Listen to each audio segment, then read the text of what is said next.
तो देखो chapter number 2 है पॉलिनोमियल्स, ठीक है। तो इसमें जो फर्स्ट टॉपिक है वो है पॉलिनोमियल्स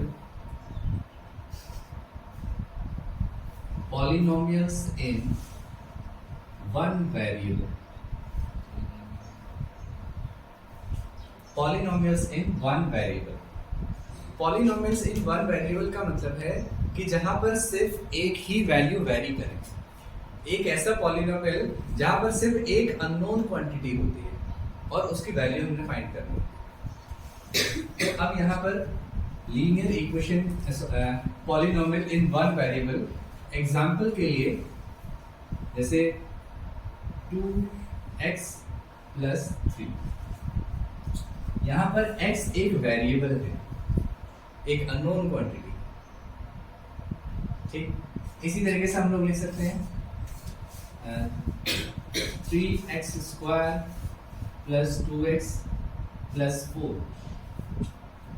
x एक अननोन क्वांटिटी है, सिर्फ एक ही अननोन क्वांटिटी होगी, वो या तो x होगी या y होगी या फिर z होगी। तो इसे हम लोग कहते हैं पॉलिनोमियल इन वन वेरिएबल। इसके बाद बात करते हैं अगर हम टर्म्स की,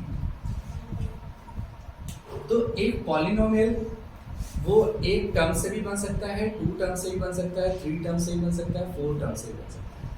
तो ये जो है हमारे ये टर्म्स होते हैं। This is the first term, this is second term. तो इस पॉलिनोमियल में हमारे नंबर ऑफ टर्म्स 2 है। इस पॉलिनोमियल में हमारे नंबर ऑफ टर्म्स 3 है। This is first, this is second, this is third. तो कोई पूछता है कि नंबर ऑफ टर्म्स क्या होते हैं, तो नंबर ऑफ टर्म्स से मिलकर एक पॉलिनोमियल फॉर्म होता है। बात क्लियर है? इसके बाद नेक्स्ट आता है कोफिशिएंट।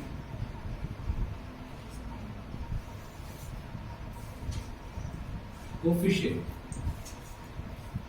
तो कोफिशिएंट यहां पर ये जो x है, x से पहले जो नंबर है 2 is the coefficient of x, ठीक है। तो अगर हमसे पूछा जाए कि x का कोफिशिएंट क्या है, x का कोफिशिएंट इज 2। यहाँ पर x² का कोफिशिएंट कितना है, 3 है। Coefficient of x² is 3। Coefficient of x क्या है, 1। कोफिशिएंट ऑफ x कितना है, 2 है। कोफिशिएंट ऑफ x 2 है। कांस्टेंट क्या है यहाँ पर, नंबर। ये जो नंबर होता है इसे हम लोग कहते हैं constant. So this is a constant. Coefficient constant नहीं हो सकते? नहीं, कोफिशिएंट कोई एक नंबर है। कोफिशिएंट भी वैसे देखो ऐसा है ना, कांस्टेंट के साथ कुछ नहीं है ना। कांस्टेंट जो है वो अकेला है। लेकिन यहाँ पर अगर कोई हमारे पास जैसे कोई वेरिएबल है ना, वेरिएबल के साथ जो नंबर रहता है उसको हम लोग कहते हैं कोफिशिएंट। बात क्लियर है? अच्छा, एक चीज और, अगर आपका नंबर ऑफ टर्म्स अगर 1 है, अगर नंबर ऑफ टर्म्स किसी पॉलिनोमियल में 1 है, तो उसे हम कहते हैं monomial. That is called monomial. Number of terms अगर 2 हैं तो उसे हम कहेंगे binomial. Binomial. Number of terms अगर 3 हैं तो उसे हम कहेंगे ट्राइनोमियल। तो ये 3 ही आपको याद रखने हैं। Monomial if number of term is 1, binomial if number of terms 2, trinomial if number of terms 3 आपको यहाँ पर याद रखना। बात क्लियर? इसके बाद नेक्स्ट टॉपिक आता है डिग्री का। तो किसी पॉलिनोमियल में जो हाईएस्ट पावर होती है दैट इज कॉल्ड डिग्री। किसी भी पॉलिनोमियल में जो हाईएस्ट पावर होती है दैट इज कॉल्ड डिग्री। तो अगर मैं एग्जांपल में यहाँ पर एग्जांपल में 4x³ + 1 लेता हूँ, तो इस केस में डिग्री कितना है, 3। Highest power is 3, that means degree is 3। Clear है? अगर किसी पॉलिनोमियल की डिग्री अगर 1 हो तो उसे हम कहते हैं linear polynomial. That is called linear polynomial. किसी पॉलिनोमियल में अगर डिग्री 2 हो that is called quadratic polynomial. That is called quadratic polynomial. If the degree of the polynomial is 3, that is called cubic polynomial.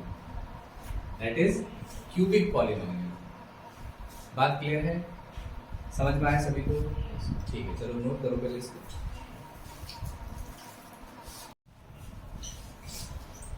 चलो देखो exercise 2.1। तो question number 1 में which of the following expressions are polynomial in one variable and which are not, और फिर इसके बाद state reasons for your answer. तो कौन सा पॉलिनोमियल इन वन वेरिएबल है, कौन सा नहीं है, ये हमने बताना। तो सबसे पहले यहां पर देखो, क्या यहां पर एक वेरिएबल प्रेजेंट है? क्या यहां पर एक वेरिएबल है? Yes, x is the variable. यहां पर एक ही वेरिएबल है। सो क्या ये पॉलिनोमियल है? ये पॉलिनोमियल है। किस टाइप का पॉलिनोमियल है? This is a quadratic polynomial. Highest power is 2, तो एक क्वाड्रेटिक पॉलिनोमियल होता है। डिग्री इज 2, तो डिग्री अगर 2 होता है तो हमारा क्वाड्रेटिक पॉलिनोमियल होता है। That means this is a polynomial. तो हम इसमें लिखेंगे yes, it is a polynomial. कितनी टर्म्स है इसमें? 3 टर्म्स है। तो कैसा हुआ पॉलिनोमियल? ये ट्राइनोमियल। ये ट्राइनोमियल है और एक क्वाड्रेटिक पॉलिनोमियल। नंबर सेकंड, कितनी अननोन क्वांटिटीज हैं? 1। अननोन क्वांटिटीज कितनी है? 1 है। y variable. तो यहां पर ये किस टाइप का पॉलिनोमियल है? क्वाड्रेटिक। ये भी एक क्वाड्रेटिक पॉलिनोमियल है बिकॉज डिग्री इज 2। तो डिग्री 2 है, दैट मींस यहां पर ये हो जाएगा हमारा पॉलिनोमियल, क्वाड्रेटिक पॉलिनोमियल। तो हम लिखेंगे यस। नंबर 3, क्या ये पॉलिनोमियल है? क्या अननोन क्वांटिटीज, यहां पर वेरिएबल्स कितने हैं वैसे? वेरिएबल्स तो 1 ही है ना। वेरिएबल्स तो वेरिएबल 1 है, अकेला वेरिएबल है। बट जो वेरिएबल है रूट के अंदर आ गया है। अगर वेरिएबल आपका रूट के अंदर आ जाता है दैट मींस वो आपका पॉलिनोमियल नहीं होगा। सो this is not a polynomial. अगर वेरिएबल रूट के अंदर आ जाता है तो वो आपका पॉलिनोमियल नहीं होता है। That means this is not a polynomial. Number 4, इसमें वेरिएबल कितने हैं? 1 है। 1 तो है वेरिएबल, ये भी y है, ये भी y है, दोनों y। Variable y। अगर हम इसको ऊपर की साइड लेके जाते हैं, है ना, y प्लस 2 y की पावर -1 हो गया, ऐसा नो। तो y की पावर अगर माइनस कोई नेगेटिव अगर हो गया तो इसका मतलब ये भी आपका पॉलिनोमियल नहीं रह जाएगा। सो this is not a polynomial. ये आपका पॉलिनोमियल है। ठीक, यहां पर देखो कितने वेरिएबल्स हैं? यहाँ पे 3 वेरिएबल्स। ठीक है, तो आपके कितने हैं? 3 वेरिएबल्स हैं। तो यहां पर क्या कह रहा है कि which of the following expression of polynomial in one variable पूछ रहा है, लेकिन यहाँ पर 3 वेरिएबल्स, तो इसीलिए ये भी आपका पॉलिनोमियल इन वन वेरिएबल नहीं।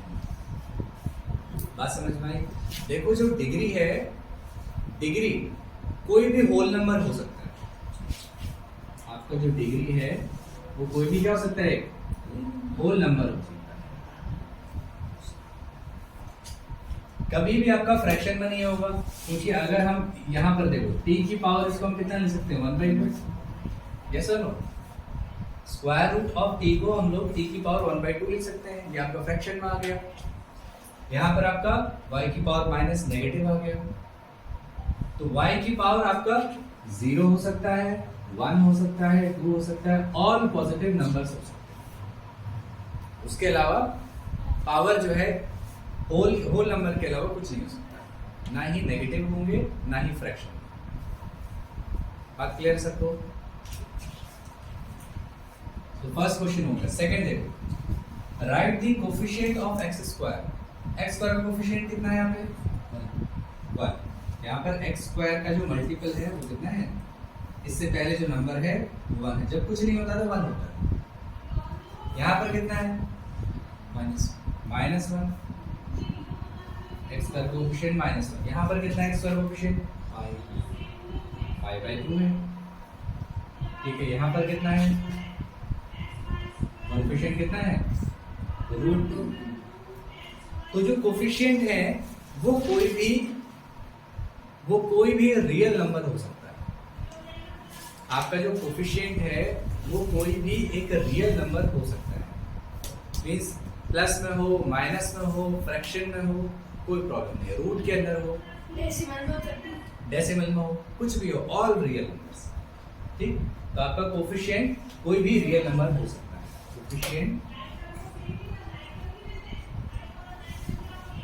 कोफिशिएंट आपके ऑल रियल नंबर्स, सभी रियल नंबर से।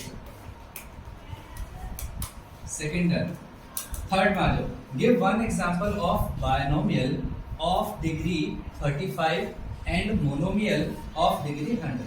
तो पहले बायनोमियल ऑफ डिग्री 35 की बात कर लेते हैं। तो सिंपल, हाईएस्ट पावर क्या होनी चाहिए? 35 होना चाहिए, और टर्म कितनी होनी चाहिए? 2 होना चाहिए। बायनोमियल है, मोनोमियल थोड़ी है। तो आप क्या लिख सकते हो? x to the power 35 plus 1। हो गया। इसके अलावा कुछ और? आप कुछ भी लिख सकते हो, 2 टर्म होनी चाहिए और हाईएस्ट पावर 35 होनी चाहिए। आप y टू दी पावर 35 और प्लस y लिख दो। की जगह y भी लिख सकते हैं। y भी लिख सकते हो। 2 टर्म होना चाहिए, बस 2 टर्म्स होने चाहिए, और जो हाईएस्ट पावर है वो जैसे सर 35 होना चाहिए। 2x की पावर 35। बिल्कुल कर सकते हो, है ना? 2x टू दी पावर 35 और प्लस x। बस यहाँ पर वेरिएबल 1 होना चाहिए, है ना? वेरिएबल आप सेव रखो। क्लियर है? अच्छा, इसके लिए बताओ, monomial of degree 100। Monomial means 1 term, तो क्या कर सकते हो? x की power t to the power 100 लिख लो, या फिर आप x टू दी पावर 100 लिख लो, जो भी आपको अच्छा लगे।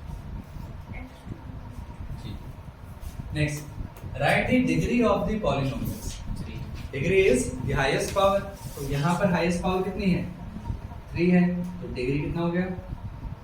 3। हाईएस्ट पावर कितना है? 2। Highest power 1।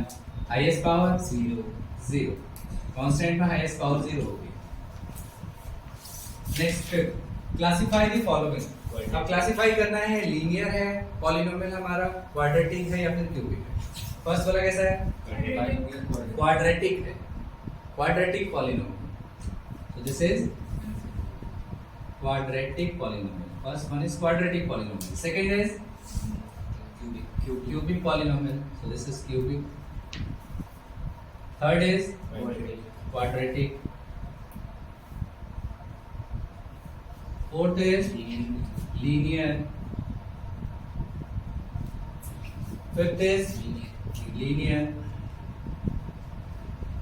Fifth is quadratic. Fifth is cubic. So this is a cubic polynomial. क्या ये बात सबको समझ में आई? नोट करो।